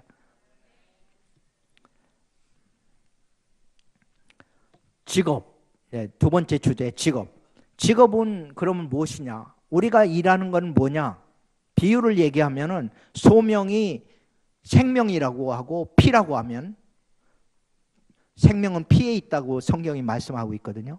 그래서 피가 안 돌면 죽어. 근데 그 소명이 피라고 하면 그 피가 돌게 만드는 그건 심장이고 도는 통로가 있어야 되잖아요. 몸의 각 기관으로 피가 공급돼야 되잖아요. 그게 바로 직업이에요. 일이에요. 하나님이 이 땅 가운데서 천지를 이렇게 주관하시는 방법은 사람들이, 그의 자녀들이 일하는 것을 통해서 세상이 움직이는 거예요. 모든 사람들이 가정을 해보세요. 모든 사람이 일 안 하고 갑자기 다 스톱했다. 그러면 세상이 어떻게 될까요? 돌아가지가 않아요. 하나님은 우리를 통해서, 일을 통해서, 일하는 걸 통해서 하나님이 이 천지를 붙들고 계시는 거예요. 그런데 그 일이 이제 우리는 잘못된 오해가 있어요. 교회에서 하는 일, 특별히 성직자들이 하는 일은 하나님이 기뻐하시고 직장에서 하는 일은 기뻐하시지 않는다는 잘못된 생각이에요. 그래서 루터는 이렇게 얘기를 하고 있습니다. 수도사와 사제 일이 아무리 거룩하고 힘들다 하더라도 하나님이 보시기에는 들에서 시골 사람들이 하는 노동이나 여성이 하는 집안일과 조금도 다르지 않다. 목사님, 오늘 말로 다시 풀어서 설명하면 목사님이나 선교사님들이 하는 일이나 평신도들이 하는 일이나 조금도 다르지 않다. 모든 일은 하나님 앞에서 믿음으로만 측량될 뿐이다. 믿음으로 하는 것이냐, 하나님이 기뻐하시는 뜻대로 하는 것이냐. 윌리엄 틴데일, 우리의 소원이 하나님을 기쁘게 하는 것이라 하면 물 길는 것과 설거지 구두 고치는 것과 말씀을 전하는 설교는 하나다. 설거지와 설교는 하나다. 설자 시작되는 설거지와 설교는 뭐야? 하나다. 전제 조건, 하나님을 기쁘시게 하는 것이라면. 설거지와 설교는 같은 거예요. 설거지 많이 하세요, 집에 가서. 엄마 좀 도와드려. 같은 거예요. 요즘 청년들 설거지 집에서 엄마 안 도와주죠? 나는 부모를 기쁘시게 하는 것이 하나님이 기쁘시게 하는 거예요. 상사를 기쁘게 하는 것이 하나님을 기쁘시게 하는 거야. 회사 일이 거룩해. 교회 일이나 회사 일이나 하나님을 기쁘시게 하는 하나님의 뜻대로 하는 거는 다 거룩해. 다 예배야. 그 구분하고 살지 말라고요. 그러면 여러분이 달라집니까? 교회에서의 이장로와 고려대학교 이장로는 다른 사람이야? 가정에서 이장로는 다른 사람이야? 아, 이장로는 이장로잖아. 그죠? 그런데 왜 그렇게 다른 것처럼 생각하고 살아가느냐고요. 하나님이 기뻐하시지 않아. 그래서 우리 하는 모든 일은 궁극적으로 이를 통해서 하나님이 창조를 질서를 지금도 우리가 유지해 나갈 수가 있고요. 다른 사람을 이웃 사랑을 하는 거예요. 하나님 사랑, 이웃 사랑의 수단은 일이에요, 일. 만일에 우유 공장에서 여러분들이 일한다고 합시다. 그런데 그 우유가 어린이들에게 없어서는 안 되는 영양분이라고 가정을 해보자고요. 모유가 안 나와. 그래서 그 아이에게는 꼭 우유를 먹여야 돼.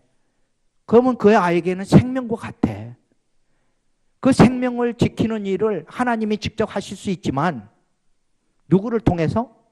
우유 공장에서 우유 만드는 그 사람을 통해서, 여러분을 통해서 어린아이에게 생명을 지키게 만드는 거예요. 그에게 일의 의미야. 우유뿐만이에요. 쌀도 그렇고 옷도 그렇고 모든 것 다 마찬가지예요. 이웃 사랑을 실천할 수 있는 가장 좋은 길이 좋은 상품 만들고 믿을 수 있는 상품 만들고 다시 찾는 상품 만들고 하나님이 만든 것처럼 만들 수 있다면 그게 하나님의 일인 거죠. 하나님이 부부가 사랑하는 때 그 사랑하는 것도 하나님이라면 어떻게 할 것인가? 예수님이라면 어떻게 할 것인가? 이렇게 생각하면서 모든 사랑을 가지고 정성을 다해서 하나님을 섬기듯이 이웃을 섬길 때 그 일이 예배가 되는 거예요. 일은 예배다. 한번 해보세요. 일은 예배다. 하나님의 뜻대로 일하면 예배가 되는 거예요. 그 일터에 있는 사람은 뭐냐? 우리가 섬겨야 될 대상이에요. 사랑해야 될 대상이에요. 그 사람이 부족하더라도.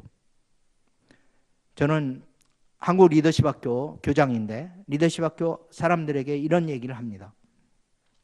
상사를 묵상하라.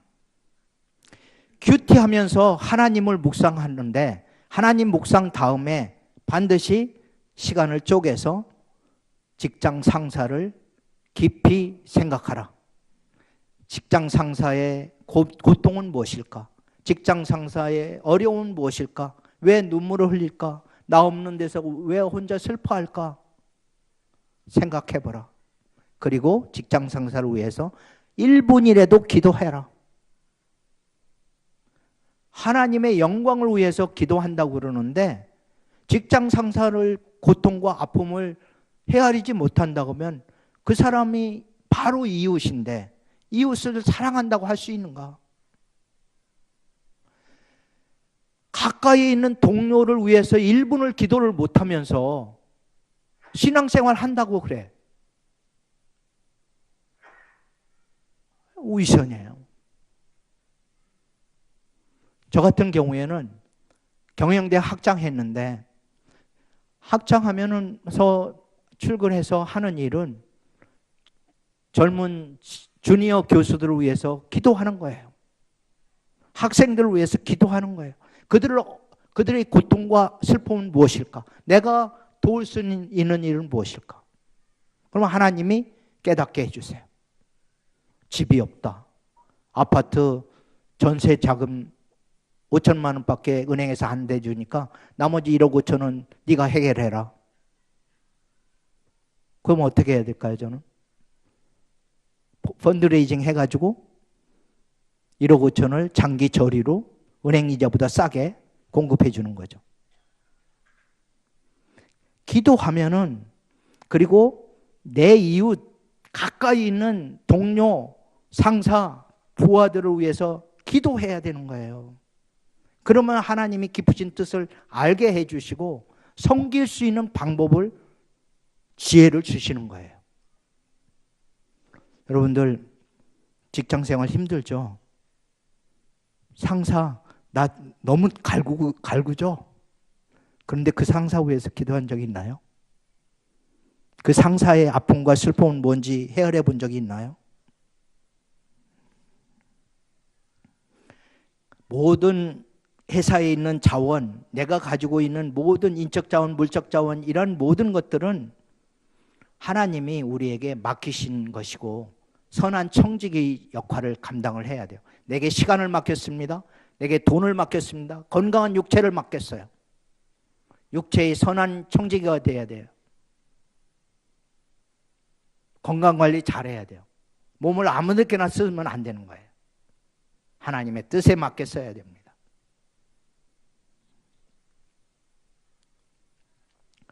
그런 의미에서 예수님은 보냄받은 자로서 이 땅에 오셨는데 우리의 모델이 되십니다. 예수님이 오셔서 하신 구체적인 일은 무엇이었을까요? 누가복음 4장 43절에 이렇게 말씀합니다. 예수께서 이르시되 내가 다른 동네에서도 하나님의 나라 복음을 전하여 하리니 나는 이 일로 보내심을 입었노라. 나는 이 일로 보내심을 입었다. 보내심을 입은 것이, 이 일이 뭐예요? 청년들 대답해 봐요. 뭐예요? 하나님의 나라 복음을 전하는 일. 하나님의 나라가 가까이 왔다고 하는 굿뉴스를, 복된 소식을 전하는 일이 예수님이 보냄받은 일. 하나님 나라를 전파하는 일, 그것이 예수님이 보내심 받은 이유예요. 그러면 예수 그리스도를 믿는 우리도 또한 제자가 된 우리들은 우리의 해야 될 일은, 보냄받은 자가 해야 될 일은 뭐예요? 직장이든 어디든 무슨 일을 하든 그 일의 목표가 뭐냐? 하나님 나라를 전하는 거야 돼요. 하나님 나라를. 그래서 예수님도 첫 번째 메시지가 뭐예요? 예수님의 첫 번째 메시지, 회개하라, 천국이 가까이 왔느니라. 회개하라, 천국이 가까이 왔느니라. 그래서 우리는 모든 일을 통해서, 모든 직업을 통해서 어디에서나 언제든지 하나님 나라를 전파해야 됩니다. 하나님 나라는 그런데 뭘까요? 끝이 다가오고 있어요. 하나님 나라는 뭘까요? 하나님 나라. 하나님이 다스리는 나라야, 한마디로. 하나님의 나라는 하나님이 다스리는 나라예요. 그 나라는 이 땅에 있는 나라처럼 비유로 얘기하면 주권이 있어요. 주권은 누가 갖고 있어요? 하나님이 갖고 있는 나라예요. 사람의 주권 갖고 있는 나라가, 통치권은 하나님에게 있어요. 백성이 있어요. 그 백성은, 하나님 나라 백성은 누구예요? 나와 여러분이에요. 하나님 나라 백성이잖아요, 우리는. 그리고 하나님이 다스리는 땅은 어디예요? 하나님이 다스리는 땅. 이건 좀 어렵죠. 하나님이 다스리는 땅 어디예요? 대한민국? 미국? 캐나다? 영국? 어디예요? 하나님이 다스리는 땅. 예, 하나님은 모든 땅을 다 다스려요. 예, 우주와 만물을 다 다스립니다. 세계 지구 어디나 다 다스려요. 그런데 왜 하나님이 다스리는데 전쟁이 있고 제약이 만연할까요? 인간이 불순종하기 때문에, 하나님의 뜻대로 행하지 않기 때문에, 죄가 다스리고 있기 때문에. 그래서 어떻게 보면 이 땅은 하나님의 주권과 악한 세력 간의 전투장입니다. 이 전투장에서 우리가 해야 될 일은 하나님의 땅을 넓히는 일을 해야 돼요. 하나님의 주권을 이게 높이는 일이고, 그리고 하나님의 백성을 더 많이 만드는 일이고, 하나님의 땅을 넓혀가는 일, 하나님의 통치 영역을 넓혀가는 일. 예를 들면은 언론 세계에, 여러분이 언론 쪽에서 일을 한다. 그러면 언론 세계에 하나님의 뜻과는 동떨어진 제약이 있어요. 그렇다면 그것을 여러분이 보면서 기도해야 돼요. 하나님, 이 제약을 어떻게 하면은 근절시킬 수가 있겠습니까? 아니면 어떻게 하면 이 제약을 조금이라도 못하게 할 수 있을까요? 예를 들면 70%가 언론 세계를 하나님의 뜻대로 다스려진다면 내가 그 언론사에 있음으로 인해서 1%라도 하나님의 뜻이 더 신장될 수 있다면 내가 있는 이유가 있는 거예요. 1%만이라도. 내 가정에 내가 있음으로 인해서 하나님의 뜻이 1%만이라도 오늘 높아질 수 있다면, 신장될 수 있다면 내가 오늘을 사는 이유가 있는 거예요. 내가 있는 곳에서, 가정에선, 학교에선, 직장에서든 이 하나님의 뜻이 100% 이루어진 곳은 이 땅에 아무데도 없어요. 그렇기 때문에 내가 일할 여유가 있는 거예요. 일할 이유가 있는 거예요. 그곳에서 하나님의 뜻을 실현시켜 나가는 것, 그것이 하나님께서 우리를 그곳에 있게 하는 이유예요. 하나님 왜 나를 이곳에 보내셨습니까? 하나님 나라를 확장하라고, 하나님의 뜻을 이루라고. 그래서 주기도문에 있는 대로 뜻이 하늘에서 이루어진 것처럼 땅에서도 이루어지게 하려고. 여러분이 있는 곳 보통 곳이 아니에요. 하나님이 여러분을 보내신 곳입니다. 그곳에서 하나님의 뜻이 무엇인지 여러분들이 분별해야 되고, 여러분의 그곳에서 여러분의 몸이 예배가 되게 하고 거룩한 제물로 드려지게 해야 되는 거예요.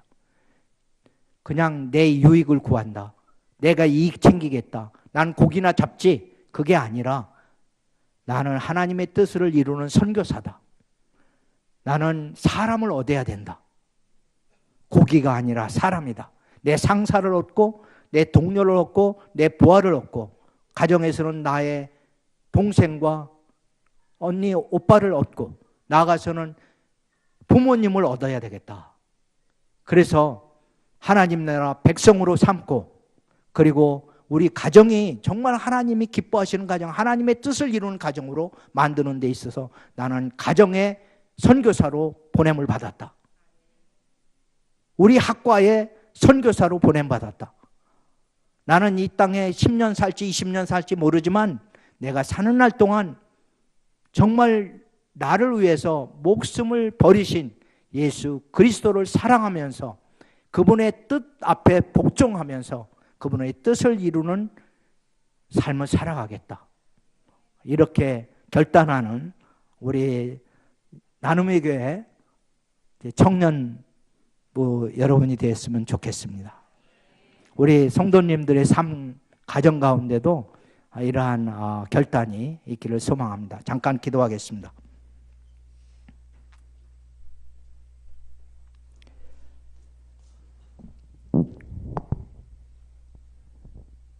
나의 사랑, 나의 어여쁜 자야, 일어나 나와 함께 가자. 내가 너를 택함은 너를 통하여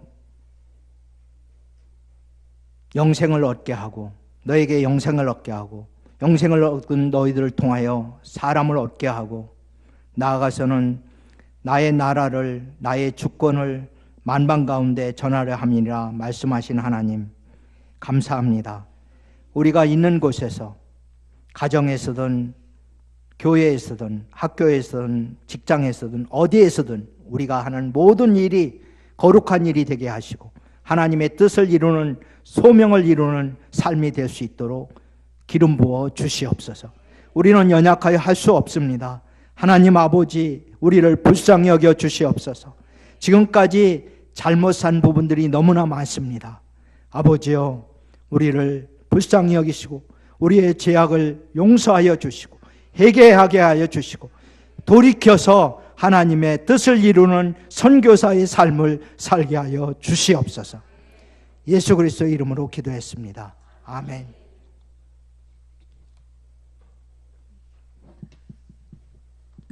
네, 저희 오늘 이장로 장로님 귀한 말씀 너무나 감사합니다. 94장 부르심으로 준비하신 예물 주님 앞에 봉헌하시도록 하겠습니다.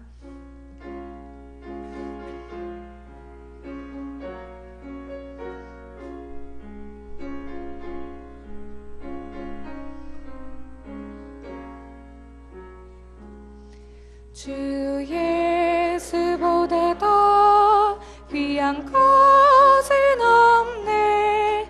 이 세상 부귀와 바꿀 수 없네. 영죽을 내듯이 돌아가시 그 놀라운 사랑 잊지 못해. 세상 즐거움 다 버리고 세상 자랑 다 버렸네. 주 예수보다 더 귀한 것은 없네. 예수밖에는 없네. 주 예수보다 더 귀한 것은 없네.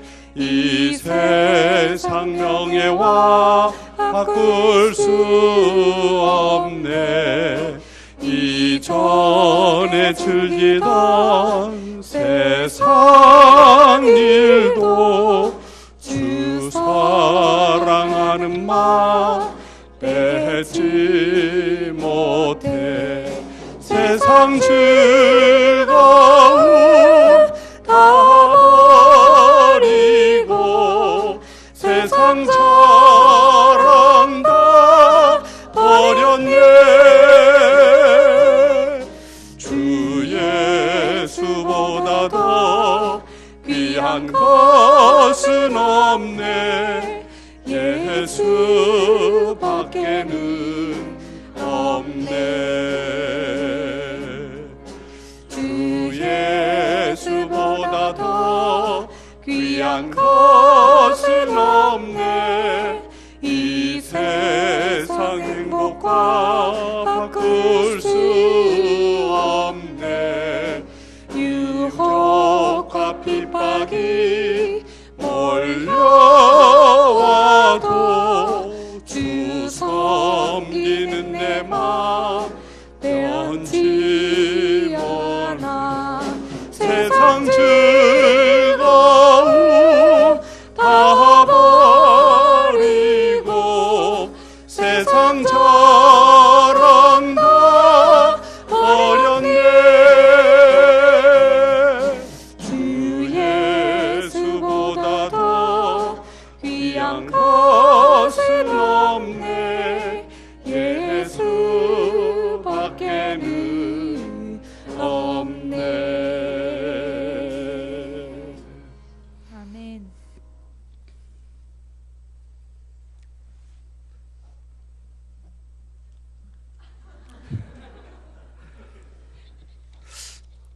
광고를 하라고 해야 될 것 같아서 기다리고 있었는데, 네, 오늘 청년 헌신 예배 드렸습니다.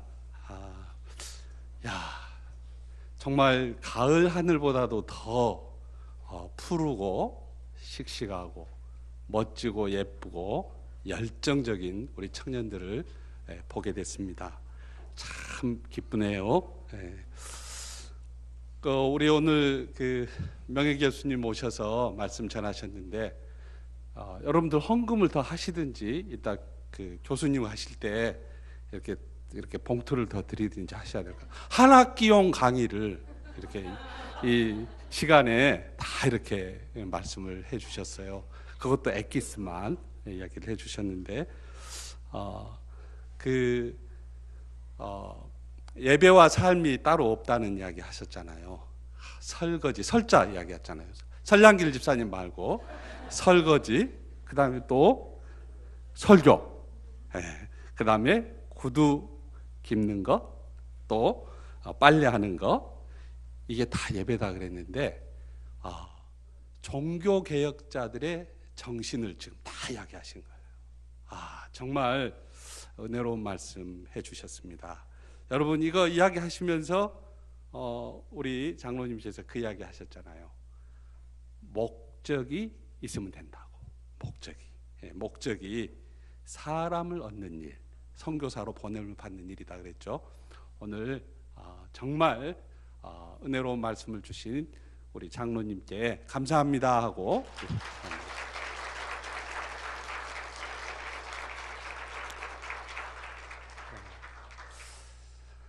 네, 우리 담임 목사님 행복이 가득한 교회 임직식 지금 순서를 맡아서 가셨습니다. 목사님 오가는 길을 위해서 기도해 주시기를 바랍니다.